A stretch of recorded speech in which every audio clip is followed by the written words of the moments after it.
මචල්ලා කඩුවෙල හන්දියේ තත්ත්වය. වයින්නවා වතුර පාරක් කඩුවෙල හන්දියේ.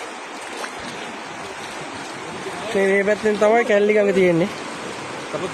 මේ පැත්තෙන් කැලණි ගඟ, මේ පැත්තෙන් පාලම. පේනවනේ වතුරට ගෙන වේගෙ.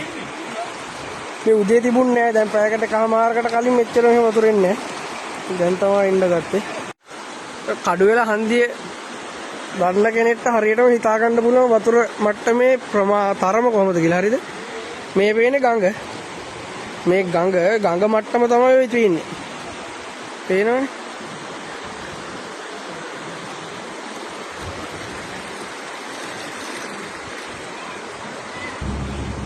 මේ බණ්ඩාරවත්ත පාලම.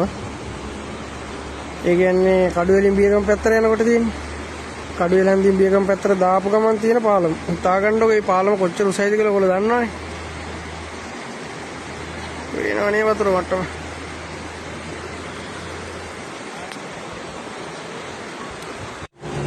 මේ මචං කඩුවෙල දැන් වෙලාව කීයද දන්නවද?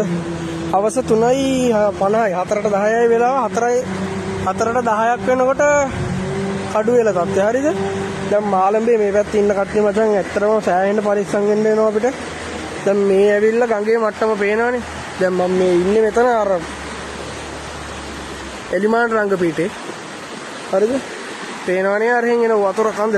ඉගෙන තනිකර ඔය මේ ඔයාලට මේ පේන්නේ කැලණි ගඟ. හරිද? එතකොට දැන් මේන වතුර ප්‍රමාණය පේනවනේ කොච්චර එනවද කියලා. දැන් මේ පැත්තෙනුත් එනවා. අන්න අර පැත්තෙනුත් එහෙනුත් වතුර එනවා. ඒ කියන්නේ සෑහෙන්න වේගෙන් වතුර එනවා. පේනවද? එතකොට මේ ආවට පස්සේ මේ ඇවිල්ලා කඩුවෙල හන්දියනේ.